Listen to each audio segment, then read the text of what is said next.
C'est ainsi que les rideaux du centre culturel d'Otasek ont été ouverts après un sketch dont le thème était basé sur la stigmatisation faite aux handicaps. Merci, je le saurai, Inch'Allah. Merci, maman. Amidata Sek. Abel Bongé. Ah oui, c'est l'intégration africaine. Maintenant, les Ivoiriens dans l'école sénégalaise. Allez, ok. Alimatou Diop. Mamadou Sarr. Oui, monsieur, j'arrive.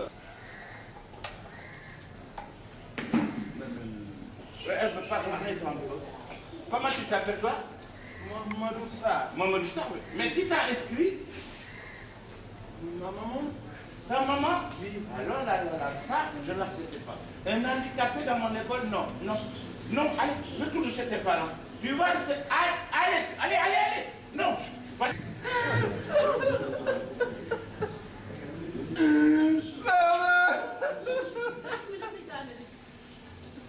Mamadou, qu'est-ce que tu pleures?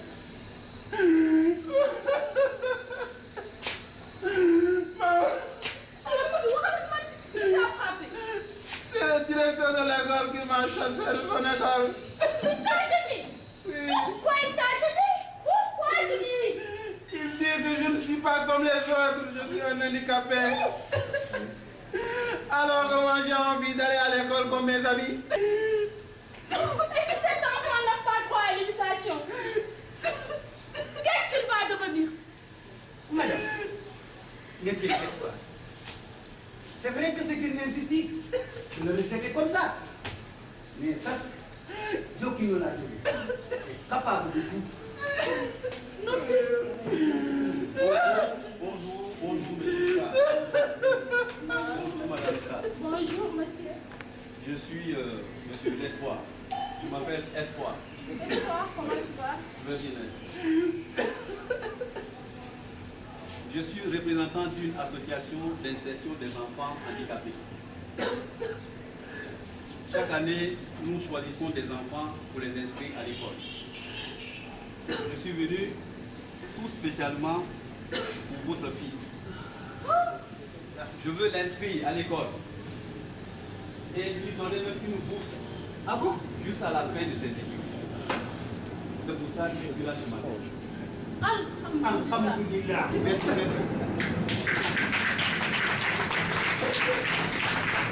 La place à la cérémonie de remise de bourses et de fournitures scolaires à des enfants en situation de handicap ou nés de parents handicapés. L'éducation inclusive, malgré les politiques, les programmes initiés par l'État et les organisations non gouvernementales, reste toujours l'un des plus grands défis de notre pays à cause de nombreuses croyances populaires qui entourent cette situation et les différentes personnes qui la vivent sont souvent victimes d'exclusion. Fort de cette injustice, par de nombreux enfants vivant avec un handicap, l'association Insertion Handicap et l'association Solidarité Handicap, deux organisations basées en France et dirigées par des Sénégalaises, Ndjemelam et Gonga Nias, en partenariat avec l'association pour la réinsertion des handicaps et l'association nationale des handicapés moteurs du Sénégal, ont mis à la disposition de 7 enfants des bourses d'études d'une valeur de 250 € et des fournitures scolaires pour alléger leurs parents. La présidente de l'association Insertion Handicap nous explique ses motivations.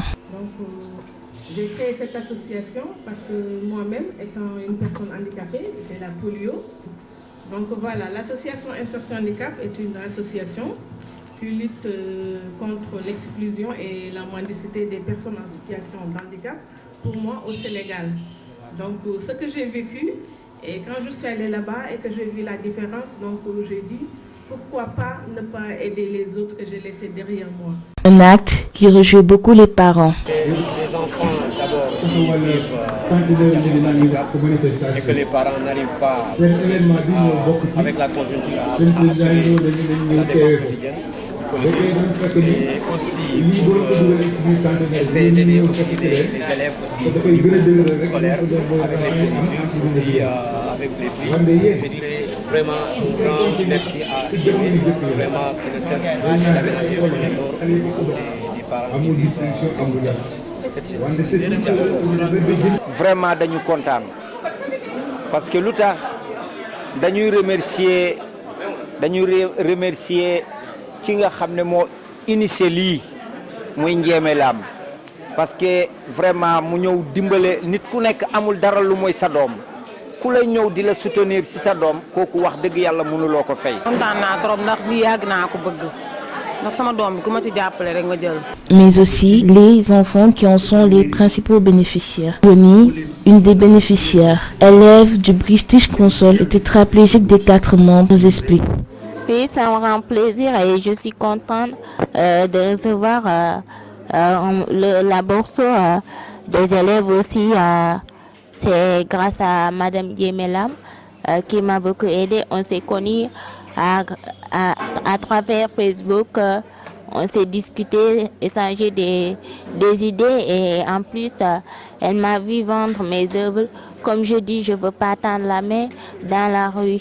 C'est pourquoi j'ai reçu des bourses et à cause d'elle. Ndiémé Lam ne compte pas s'arrêter là, explique-t-elle. Et on n'envisage pas de s'arrêter là. On veut retourner encore avoir d'autres dons parce que normalement on doit revenir au mois de février pour parrainer d'autres enfants handicapés aussi et faire des dons au niveau des enfants talibés qui sont dans des centres. Donc on va faire le tour un tout petit peu à Guédiawaye, donc à la Médina et partout où il y a des enfants diminués, on essaie de faire le tour pour les aider un tout petit peu.